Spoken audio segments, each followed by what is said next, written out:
రామశోజన్ గారు, ఏంటి నామినేటెడ్ పదవులట? వీర మహిళలు ఎవరన్నా ఉన్నారా ముందు వరుసలో? నామినేటెడ్ పోస్టులు చెప్తా ఉన్నారు. రేపు ఉగాది కానీ మనం పత్రికల్లోనూ మీడియాలోనూ చూస్తున్నాము. ఇందాక కృష్ణారావు గారు చెప్పినట్టు ఎప్పుడైనా రావచ్చు. దాని గురించే వెయిట్ చేసే పరిస్థితి ఏం లేదు. మా మా పరంగా పార్టీ పరంగా మేము చేసే ప్రయత్నాలు మా పార్టీ బలోపేతానికి ఏం చేయాలి, ఎలా చేయాలని చెప్పని ఆలోచనలో ఉన్నాం తప్పితే ప్రత్యేకంగా నామినేటెడ్ పోస్టుల కోసం ఎదురు చూసే పరిస్థితి అయితే లేదు. అలానే జనసేనకి బీజేపీకి టీడీపీతో పాటు జనసేనకి బీజేపీకి ఏదైతే రావాల్సిందో అది ఖచ్చితంగా వస్తుందని మేము భావిస్తున్నాము. కాబట్టి దాని గురించి ఓకే ఆలోచించి వస్తాయా రావా అని ఆలోచన లేదు. ఫస్ట్ నుంచి పోరాటమే చేస్తున్నాము. ఈ రోజుకి అదే చేస్తాం. రేపటికి వచ్చే రోజుల్లో కూడా అలానే ఉంటామని చెప్పని చెప్తా ఉన్నాం. అంటే పదవుల కోసం రాజకీయాల్లోకి రాలేదు. పదవులు వస్తాయని చెప్పని రాజకీయం చేయలేదు. కాబట్టి నిన్న ఈ రోజు రేపు ఎప్పుడైనా సరే పవన్ కళ్యాణ్ గారి భావజాలంతో పనిచేసే వాళ్ళమే చాలా మంది. అంటే మీరు వీర మహిళల గురించి ప్రత్యేకంగా అడుగుతున్నారు కాబట్టి ముఖ్యంగా జనసేన వీర మహిళలు చూస్తే మాత్రం మిగతా పార్టీలతో కంపేర్ చేస్తే చాలా కమిటెడ్ గా నిబద్ధతతో నిజాయితీగా పనిచేసిన వీర మహిళలు. గత ప్రభుత్వంలో ఎన్నో బాధలు, ఎన్నో అవమానాలు, అలానే ఎన్నో కేసులు విపరీతమైన, అంటే ఒక్కొక్కళ్ళ మీద 5-6 కేసులు పడిన పరిస్థితి ఉన్న పరిస్థితి, ఈ రోజుకి కోర్టులు తిరిగే పరిస్థితి ఉంది. అయినా కూడా నిలబడ్డాం. ఆ నిలబడే ఉన్నాం ఈ రోజుకిను.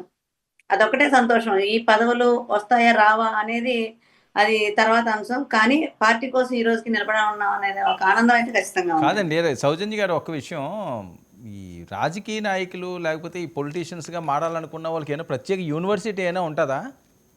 మాటల యూనివర్సిటీ ఎందుకంటున్నారు అన్నది ఇప్పటి వరకు ఏమండి? కూడా మీకు అధికారం రావాలనుకున్నారు.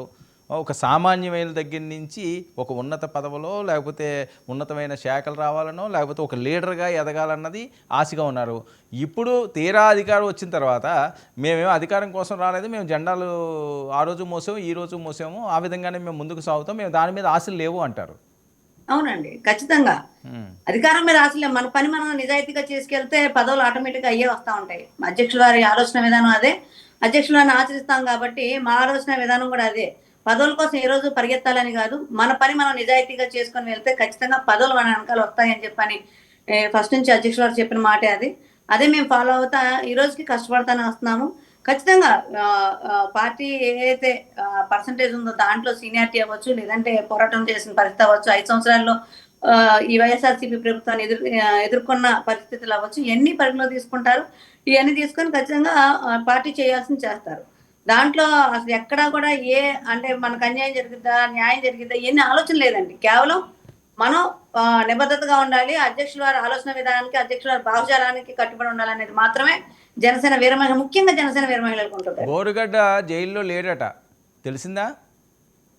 అదే మీరు ఇందాక చాలా బ్రీఫ్ ఇచ్చారు. పొద్దున్న పేపర్లో చూసాము. ఉమ్. హైకోర్టు చాలా సీరియస్ అయ్యిందని చెప్పని, కోర్టు ధిక్కారం కేసులు పెట్టిందని చెప్పని, అలానే వాటికి వివరణ ఇవ్వాలని, ప్రాథమిక విచారణ యొక్క తాలూకా అవన్నీ ఇవ్వాలని చెప్పని పొద్దున్న పేపర్లో చూడటం జరిగింది. తర్వాత ఇప్పుడు మీరు ఇచ్చిన బ్రీఫ్ విన్నప్పుడు వాళ్ళు ఎవరైతే వాళ్ళు చేసుకుంటారో వాళ్ళ కర్మకు వాళ్ళే బాధ్యులు అన్నట్టు. హత్య అంటే ఉన్నదానికన్నా ఎక్కువ చేస్తే చాలా ఇబ్బందులు ఫేస్ చేయాలి. అంటే ఆల్రెడీ ఉన్న కేసులకు కాకుండా ఈ కోర్టు ధిక్కరణ కేసు కూడా ఒకటి యాడ్ అయ్యి ఇంకా హైకోర్టు సీరియస్ అవ్విన దాని మీద ఈ రోజు బోరగడ్డ అనిల్ ఎక్కడా తప్పించుకోలేని విధంగా తనకు తానే ఉన్నాట్లకి ప్లస్ ఈ కొత్త ఆటలు కూడా మీద వేసుకున్న పరిస్థితిలో శిక్షించబడతాడు. మేము కూడా అందరూ కోరుకున్నది అదే, మేము అందరూ ఎదురు చూస్తున్నా కూడా అదే. ఎప్పటికెప్పుడు బోరగడ్డ అనిల్ ఇంకా ఇంకా మీరు కొంచెం వీడియోలు వేసి చూపిస్తున్నారు కానీ అవి పాత వీడియోలా కనిపిస్తున్నాయి.